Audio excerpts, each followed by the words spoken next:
नमस्कार दोस्तों, आपका अपना चैनल हिंदी जंक्शन पर स्वागत है। मैं परवेश कुमार सिन्हा आज फिर आपके लिए एक नया वीडियो लेकर उपस्थित हुआ हूं। तो अगर आप नए हैं तो चैनल को सब्सक्राइब कर दें और दोस्तों में शेयर करना ना भूलें, क्योंकि आप जब सब्सक्राइब करते हैं तो हमें एक मोटिवेशन मिलता है। दोस्तों, आज का जो टॉपिक है वो बीपीएससी शिक्षक भर्ती जो निकलने वाली है 6 से लेकर 12 तक, जो टीजीटी पीजीटी है हिंदी का, उसी में हिंदी साहित्य इतिहास लेखन की परंपरा भी पढ़नी है। तो हम लोग आज हिंदी साहित्य इतिहास लेखन की परंपरा को पढ़ेंगे। इसमें हिंदी साहित्य इतिहास लेखन की परंपरा को समझेंगे और महत्वपूर्ण एमसीक्यू को भी देखेंगे। तो बिना देर किए हुए चलिए हम लोग अपने टॉपिक की तरफ बढ़ते हैं। दोस्तों, जैसा कि आप देख पा रहे हैं, हिंदी साहित्य इतिहास लेखन की परंपरा, हिंदी साहित्य इतिहास लेखन की परंपरा, आज हम लोग इसी से संबंधित महत्वपूर्ण बिंदु को देखेंगे। तो चलिए बढ़ते हैं। इसका पीडीएफ जो है पाना चाहते हैं तो टेलीग्राम चैनल से जुड़ जाइए। हिंदी साहित्य इतिहास के लेखन की परंपरा की शुरुआत भी गर्सा दा तासी ने की, जो कि एक फ्रेंच विद्वान थे। उनकी इस लेखन परंपरा की शुरुआत उनके द्वारा रचित इस्तेवार दारा रत्युतिर एंदुई ए हिंदुस्तानी से हुई। यहाँ पे देखिए एक बात स्पष्ट हो गया कि हिंदी साहित्य की जो लेखन परंपरा है उसकी शुरुआत जो है फ्रेंच विद्वान गर्सा दा तासी के द्वारा शुरू किया गया, जिसके पुस्तक हैं इस्तेवार दारा रत्युतिर एंदुई ए हिंदुस्तानी। चलिए नेक्स्ट बिंदु को देखते हैं। हिंदी साहित्य के इतिहास लेखन की परंपरा से जुड़ी दूसरी रचना शिव सिंह सरोज है, जिसकी रचना शिव सिंह सेंगर ने किया था। शिव सिंह सरोज में लगभग 1000 छोटे बड़े कवियों की रचनाएं व जन्मकाल दिया है, परंतु उनमें अधिकांश अविश्वसनीय हैं। देखिए यहाँ पे एक बात और निकल कर आ गई कि जो दूसरा प्रयास किया गया था वो सिंह सेंगर द्वारा किया गया था। उनकी पुस्तक है शिव सिंह सरोज, जिसमें लगभग 1000 छोटे बड़े कवियों को स्थान दिया गया। और आगे हम बढ़ते हैं, महत्वपूर्ण बिंदु को देखते हैं। The modern vernacular literature of Hindustan George Grierson की कृति है, जिसका प्रकाशन एशियाटिक सोसाइटी ऑफ बंगाल से हुआ। अनेक विद्वानों ने इस ग्रंथ को हिंदी साहित्य का प्रथम इतिहास माना है। ग्रियर्सन महोदय ने अपने इस ग्रंथ में केवल हिंदी कवियों को ही शामिल किया है। ग्रियर्सन महोदय ने गर्सा दा तासी व सिंह सेंगर के द्वारा एकत्र सामग्री का उपयोग करते हुए अपने ग्रंथ को और भी प्रमाणित बनाने का प्रयास किया है। यहाँ पे देखिए, जब जॉर्ज ग्रियर्सन आते हैं तो अपनी पुस्तक the modern vernacular literature of Hindustan में उन्होंने जो है हिंदी के कवियों को ही स्थान दिया और सामग्री उनके पास जो है उपलब्ध थी पहले से, उसी के आधार पे और कुछ जोड़ा और जो है किया। तो देखते हैं कि हम लोग हिंदी का परंपरा का शुरुआत कैसे हो रहा है। आगे बढ़ते हैं, अगला बिंदु को देखते हैं। तो मिश्र बंधुओं की कृति मिश्र बंधु विनोद है। मिश्र बंधु विनोद एक विशाल ग्रंथ है जिसमें 5000 कवियों के संबंध में विवरण दिया गया है। रचनाकार 8 खंडों में विभाजित है। यहाँ पे देख रहे हैं कि उसके बाद जो है मिश्र बंधु आते हैं, जिन्होंने 5000 कवियों को अपने मिश्र बंधु विनोद में विवरण का संग्रह किया है। अभी तक हम लोग जो है देख रहे हैं, लेकिन जो मेन तथ्य है उसके इर्द गिर्द घूम रहे हैं। हिंदी साहित्य के इतिहासकारों में रामचंद्र शुक्ल जी का नाम अग्रणी है। उन्होंने अपने ग्रंथ हिंदी साहित्य का इतिहास में विधेयवादी पद्धति का प्रयोग किया है। शुक्ल जी ने भी मिश्र बंधुओं की रचनाओं से सामग्री जुटाकर रीतिकाल के कवियों का परिचय लिखे हैं। देखिए यहाँ पे एक बात स्पष्ट हो गया कि जितने भी रचनाकार हैं उसमें रामचंद्र शुक्ल जो हैं बहुत ही अग्रणी हैं। इनका जो है विधेयवादी पद्धति का प्रयोग हुआ, इसलिए इनकी जो ग्रंथ है ज़्यादा मानक और प्रमाणित है। हिंदी साहित्य इतिहास लेखन की परंपरा को बारी बारी से देखते हैं, यानी कि हिंदी की जो परंपरा है, पुस्तक है, उसको हम बारी बारी से देखते हैं कि इसमें क्या चीज़ का वर्णन हुआ है। आप लोग जो है 6 से लेकर जो 12 तक तैयारी करें, सभी के लिए महत्वपूर्ण है। 9th टू 10th में जो है यहाँ से एक प्रश्न पूछे गए थे, तो हमें लगता है कि पीजीटी में भी यहाँ से प्रश्न पूछा जा सकता है। तो हम लोग कोई भी बिंदु को नहीं छोड़ेंगे, सभी को जो है पढ़ते जाएंगे ताकि कहीं से भी प्रश्न पूछे हम लोग आसानी से उसका आंसर कर पाएँ। तो आप लोग जो है इसको वीडियो को अंत तक देखिए और इसको जो है प्रैक्टिस भी कीजिए ताकि आपकी तैयारी और मजबूत हो सके। तो सबसे पहले जो है हम लोग पुस्तक देखते हैं गरसा दतासी का इस्तेबाल दारुती एंदुई ए हिंदुस्तानी। इसके रचनाकार गरसा दतासी हैं। ये 2 भागों में है। प्रथम भाग 1839 ईस्वी में और द्वितीय भाग 1847 ईस्वी में प्रकाशित हुआ। यहाँ से प्रश्न पूछा जा सकता है कि गरसा दतासी का जो पुस्तक है इस्तेबाल दारुती एंदुई ए हिंदुस्तानी वो कितने भागों में है, तो 2 भागों में था। पहला भाग जो है 1839 में और दूसरा भाग 1847 में प्रकाशित हुआ था। नेक्स्ट बिंदु है इसका दूसरा संस्करण 1871 में आया। इसमें 3 खंड कर दिए गए, यानी जब इसका दूसरा संस्करण आता है 1871 में तो इसको 3 खंडों में विभाजित किया गया है, पहले जो 2 भाग में था। चलिए आगे हम लोग और बढ़ते हैं, इससे संबंधित महत्वपूर्ण बिंदु को देखते हैं। इसमें उर्दू और हिंदी के 738 कवियों का विवरण है। उनके अंग्रेजी वर्ण के क्रम से दिया गया था। केवल 72 कवि हिंदी से संबंधित थे, यानी इनकी जो रचना है उसमें 738 कवियों का विवरण है जो उनके अंग्रेजी वर्णमाला के अक्षर के अनुसार क्रम से दिया गया था। इसमें केवल 72 जो कवि हैं सिर्फ हिंदी के थे, बाकी सब उर्दू के थे। यह ग्रंथ फ्रेंच भाषा में लिखा गया था। इसमें काल विभाजन और नामकरण का कोई प्रयास नहीं किया गया था। ये महत्वपूर्ण बिंदु है कि ये ग्रंथ जो है किस भाषा में लिखा गया था, तो फ्रेंच भाषा में लिखा गया था। इसमें काल विभाजन और नामकरण का कोई भी प्रयास नहीं किया गया था। इससे संबंधित महत्वपूर्ण बिंदु देखते हैं। डॉक्टर लक्ष्मी सागर बरसेन ने इस ग्रंथ में वर्णित हिंदी रचनाकारों का सामग्री हिंदी में अनुवाद किया। रचनाकारों का सामग्री जो है हिंदी में अनुवाद किया और हिंदुई साहित्य का इतिहास शीर्षक से 1952 में प्रकाशित किया। यहाँ से प्रश्न पूछे जा सकते हैं कि गरसा दतासी का जो पुस्तक है उसका हिंदी में अनुवाद किसने किया, तो डॉक्टर लक्ष्मी सागर बरसेन ने किया, जो 1952 में हिंदुई साहित्य का इतिहास शीर्षक से प्रकाशित होता है। तो गरसा दतासी का जो रचना था उससे संबंधित हम लोगों ने देख लिया। अब शिव सिंह सरोज जो है शिव सिंह सेंगर की रचना उसको हम लोग देखते हैं। तो शिव सिंह सरोज ग्रंथ के रचनाकार शिव सिंह सेंगर हैं, यहाँ देखिए स्पष्ट है। यह ग्रंथ नवलकिशोर प्रेस लखनऊ से 1883 में प्रकाशित हुई। इस ग्रंथ में सर्वप्रथम 1000, यहाँ मिस्टेक हुआ है, 1000 से ज़्यादा यानी 1003 भाषा कवियों का विवरण दिया गया। इसी कारण यह बाद के इतिहासकारों के लिए आधार भी रहा, यानी इसमें 1003 कवियों का जो वर्णन किया गया, इसलिए ये आधार ग्रंथ बाद के रचनाकारों के लिए हुआ। इसमें जो है वर्णानुक्रम पद्धति का प्रयोग किया गया है, इसमें भी वर्णानुक्रम पद्धति का प्रयोग हुआ है। चलिए आगे हम लोग देखते हैं। The modern vernacular literature of northern Hindustan, ये पुस्तक जो है जॉर्ज ग्रियर्सन के द्वारा लिखा गया। इसका प्रकाशन एशियाटिक सोसाइटी ऑफ बंगाल से 1888 में हुआ था। ये पूछा जाता है कि जॉर्ज ग्रियर्सन का जो पुस्तक है the modern vernacular literature of northern Hindustan, उसका प्रकाशन कब हुआ, तो 1888 में हुआ था।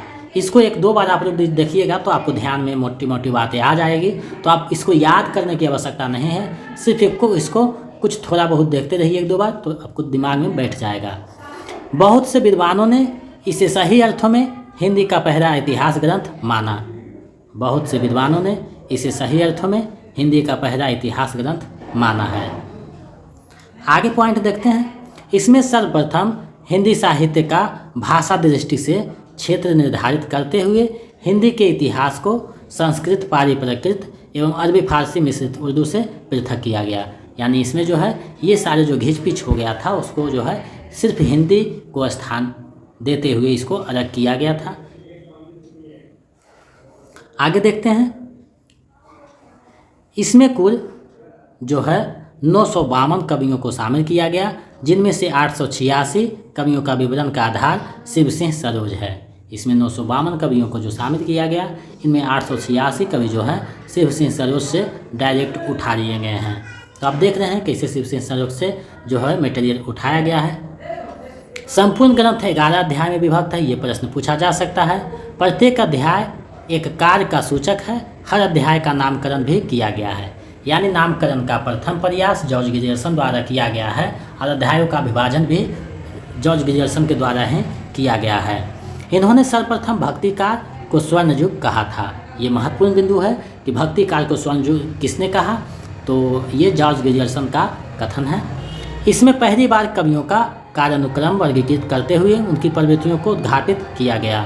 इसमें जो है पहली बार कालानुक्रम का प्रयोग करते हुए उनकी जो प्रवृत्तियां हैं उसको उद्घाटित किया गया। डॉक्टर किशोरीलाल गुप्त ने इसका अनुवाद हिंदी साहित्य का प्रथम इतिहास नाम से 1957 में प्रकाशित करवाया। यानी इसका जब हिंदी अनुवाद डॉक्टर किशोरीलाल गुप्त करते हैं तो इसका नाम हिंदी साहित्य का प्रथम इतिहास देते हैं और 1957 में इसको प्रकाशित करवाते हैं। तो इतना जो था जॉर्ज ग्रियर्सन के पुस्तक से संबंधित था। अब हम लोग मिश्र बंधु विनोद को देखते हैं जो मिश्र बंधुओं द्वारा रचित है। तो इसके रचनाकार मिश्र बंधु थे। मिश्र बंधु 3 भाई थे, गणेश बिहारी मिश्र, श्याम बिहारी मिश्र और सुखदेव बिहारी मिश्र। ये प्रश्न पूछ लिए जाते हैं कि मिश्र बंधुओं में कौन से एक नहीं है या कौन से शामिल हैं। तो यहाँ से आपको ध्यान में रखना है। इसका 4 भाग है। प्रथम 3 भाग का प्रकाशन 1913 ईस्वी में तथा चौथा भाग का प्रकाशन 1934 ईस्वी में हुआ।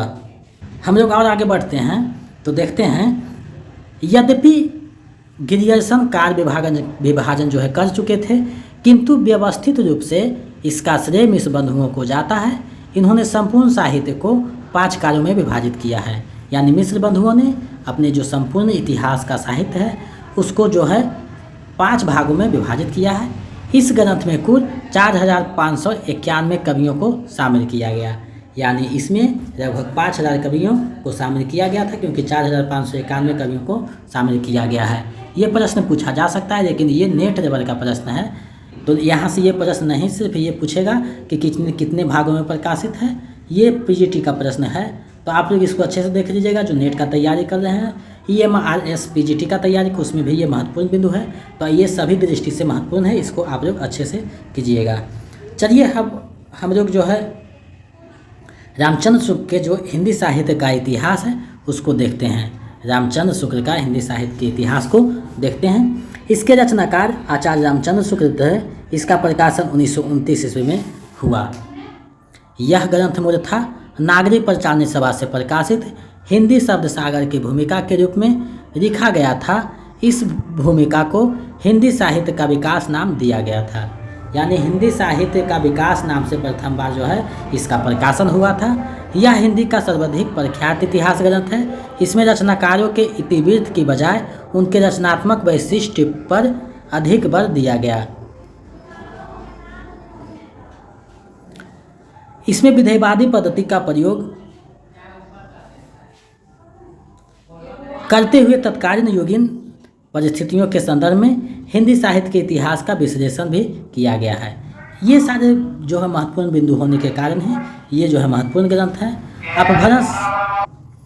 अपभ्रंश साहित्य को हिंदी से अलगाते हुए पूर्व पीठिका के रूप में वर्णित किया गया। इसमें जो है अपभ्रंश साहित्य को आदिकाल में समाहित नहीं किया गया। संपूर्ण इतिहास का इतना तार्किक व सुव्यवस्थित कार्य विभाजन किया गया कि परिवर्तित इतिहास का ग्रंथों में प्रायः उसका ही प्रयोग किया गया। यानी इसका जो है इतना अच्छा ढंग से किया गया कि बाद के सभी रचनाकारों ने इसका जो है परिकल्पना करके ही जो है इतिहास ग्रंथ लिखे हैं। अब हम लोग थोड़ा सा और आगे बढ़ते हैं तो हिंदी साहित्य का आलोचनात्मक इतिहास जो राम कुमार वर्मा द्वारा लिखा गया है, इसका प्रकाशन 1938 ईस्वी में हुआ। इसमें सिर्फ आदिकाल और भक्तिकाल यानी 693 ईस्वी से 1693 ईस्वी तक के ही अवधि को ही स्थान मिला। आगे का महाग जो है वे नहीं लिख पाए। यानी इसमें जो है आदिकाल से भक्तिकाल का ही विवरण मिलता है। निर्गुण ज्ञानाश्रयी शाखा को संत काव्य तथा निर्गुण प्रेमाश्रयी शाखा को सूफी काव्य नाम दिया गया है। यानी निर्गुण ज्ञानाश्रयी को संत काव्य और प्रेमाश्रयी निर्गुण को सूफी काव्य नाम दिए हैं। इसमें अपभ्रंश साहित्य के बड़े हिस्से को भी शामिल कर संधिकार शीर्षक के अंतर्गत प्रस्तुत किया गया। वर्मा जी इसी से आदिकार को संधिकार एवं चारणकार कहा है। यानी जब अपभ्रंश साहित्य का उसमें समाहित करते हैं तो संधिकार का नाम देते हैं, इसलिए उन्होंने संधि एवं चारणकार आदिकार को कहा है। तो इतनी मोटी सी बात जो है साहित्य इतिहास लेखन परंपरा से संबंधित था, जिसको हम लोगों ने बारी बारी से देखा। इसको आप लोग 1-2 बार देख लीजिएगा और इसको जो है अच्छे से अध्ययन कर लीजिएगा, क्योंकि यहाँ से 1-2 प्रश्न पूछे जाते हैं, चाहे टीजीटी हो या पीजीटी कोई भी एग्जाम हो, यहाँ से प्रश्न पूछे ही जाते हैं। तो आप लोग इसको अच्छे से कीजिएगा। अब हम लोग चलिए एमसीक्यू को देखते हैं, इससे संबंधित जो एमसीक्यू पिछले बार एग्जाम में पूछा जा चुका है और पूछे जाने की प्रबल संभावना है, तो उसको हम लोग देखते हैं। तो पहला प्रश्न है, हिंदी साहित्य का प्रथम इतिहास किस भाषा में लिखा गया? हिंदी साहित्य का प्रथम इतिहास किस भाषा में लिखा गया? ये जो प्रश्न है स्टेट पीजीटी में पूछा गया था और नेट में भी पूछा गया है। तो इसका आप लोग सही जवाब दीजिएगा। 5 विकल्प आपके सामने हैं, सही विकल्प का चुनाव कीजिए।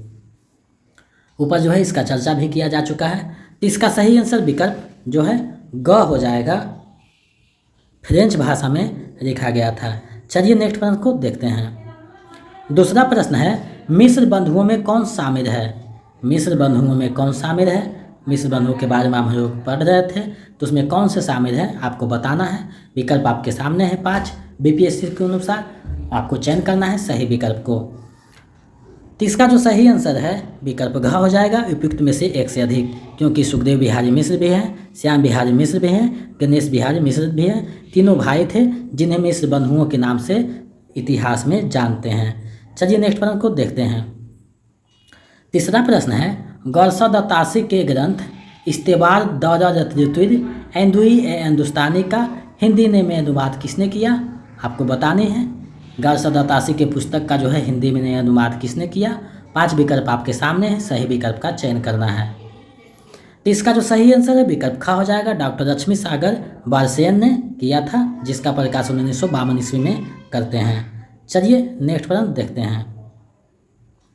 चौथा प्रश्न है, गौरसद तासी ने अपने ग्रंथ में कितने कवियों को शामिल किया है? गौरसद तासी ने अपने ग्रंथ में हिंदी के कितने कवियों को शामिल किया है? विकल्प आपके सामने हैं, सही विकल्पों का चयन करना है। तो आप लोग इसका सही जवाब दे पाइएगा, हमें पता है। इसका सही आंसर विकल्प ग हो जाएगा, हिंदी के 72 कवियों को स्थान दिए हैं, बाकी उर्दू के कवि थे। चलिए नेक्स्ट प्रश्न देखते हैं। 5वां प्रश्न है, सर्वप्रथम किस साहित्य इतिहासकार ने अपने ग्रंथ में काल विभाजन एवं नामकरण का प्रयास किया है? आपको बताने हैं। सर्वप्रथम किस साहित्य इतिहासकार ने अपने ग्रंथ में काल विभाजन एवं नामकरण का प्रयास किया है? विकल्प आपके सामने हैं, सही विकल्प का चयन करना है। तो इसका सही आंसर विकल्प ख हो जाएगा, जॉर्ज ग्रिगर्सन ने यह प्रयास किया था। चलिए नेक्स्ट प्रश्न देखते हैं। 6ठा प्रश्न है, रामचंद्र शुक्ल का हिंदी साहित्य का इतिहास सर्वप्रथम किस नाम से प्रकाशित हुआ? रामचंद्र शुक्ल का हिंदी साहित्य का इतिहास सर्वप्रथम किस नाम से प्रकाशित हुआ? आपको बताने हैं। 5 विकल्प आपके सामने हैं, सही विकल्प का चयन करना है। तो इसका सही आंसर विकल्प का हो जाएगा, हिंदी साहित्य का भूमिका नाम से प्रकाशित हुआ था। चलिए नेक्स्ट प्रश्न को देखते हैं। 7वां प्रश्न है, सर्वप्रथम व्यवस्थित रूप से हिंदी साहित्य का काव्य विभाजन एवं नामकरण का श्रेय किसे प्राप्त है? सर्वप्रथम व्यवस्थित रूप से हिंदी साहित्य का काव्य विभाजन एवं नामकरण का श्रेय किसे प्राप्त है? आपको बताने हैं। 5 विकल्प आपके सामने हैं, सही विकल्प का चयन करना है। तो इसका सही आंसर विकल्प ख हो जाएगा, मिस्र बंधुओं के द्वारा जो है ये किया, मिस्र बंधुओं को ये श्रेय प्राप्त है। चलिए नेक्स्ट प्रश्न को देखते हैं। 8वां प्रश्न है, अब तक की जानकारी के अनुसार हिंदी भाषा में हिंदी साहित्य के इतिहास लेखन का सबसे पहला प्रयास किस विद्वान का है? अब तक की जानकारी के अनुसार हिंदी भाषा में हिंदी साहित्य के इतिहास लेखन का सबसे पहला प्रयास किस विद्वान का है? 5 विकल्प आपके सामने हैं, सही विकल्पों का चयन करना है। ये प्रश्न जो है पिछले बार टीजीटी में पूछा गया था, तो हमें लगता है आगे भी पूछा जाएगा इससे संबंधित। तो सभी प्रश्नों को जो है अच्छे से देखें, एमसीक्यू को, क्योंकि प्रत्येक प्रश्न आपके लिए महत्वपूर्ण है। इसका जो सही आंसर है विकल्प का हो जाएगा, शिव सिंह सेंगर के द्वारा किया गया था, जो शिव सिंह सरोज नाम की ग्रंथ लिखते हैं। चलिए नेक्स्ट प्रश्न देखते हैं। 9वां प्रश्न है, जॉर्ज ग्रियर्सन के ग्रंथ the modern vernacular literature of modern Hindustan का हिंदी में अनुवाद किसने किया? जॉर्ज ग्रियर्सन के पुस्तक का हिंदी में अनुवाद किसने किया, आपको बताना है। 5 विकल्प आपके सामने है, सही विकल्प का चयन करना है। आप लोग इसको सही जवाब दे पाइएगा क्योंकि ऊपर में हम लोग इसको पढ़े हैं।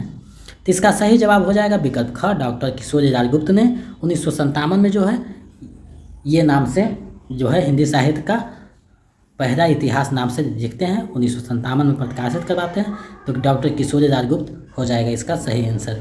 चलिए इस वीडियो का अंतिम और 10वां प्रश्न देखते हैं। 10वां प्रश्न है, भक्ति काल को स्वर्ण युग किसने कहा है? भक्ति काल को स्वर्ण युग किसने कहा है?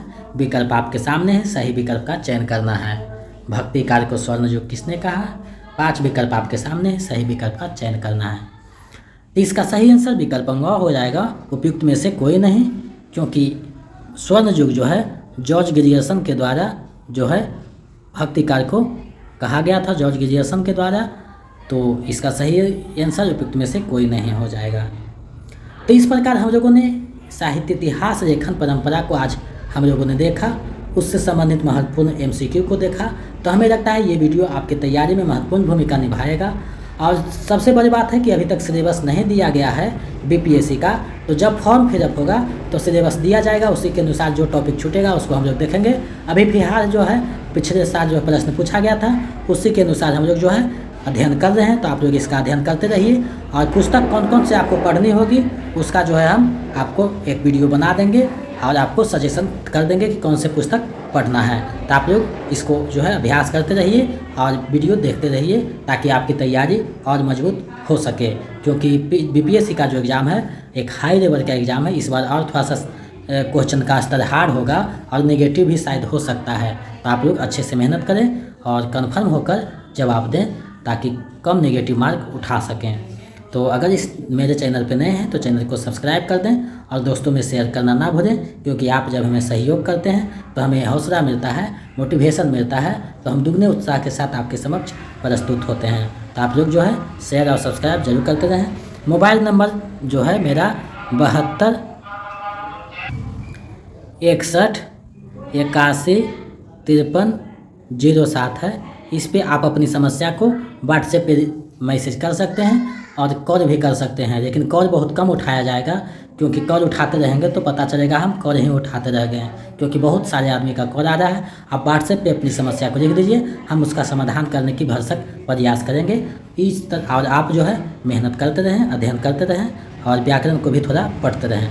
बहुत बहुत धन्यवाद, ऐसे ही सहयोग बनाए रखें। फिर मिलते हैं एक नए वीडियो में।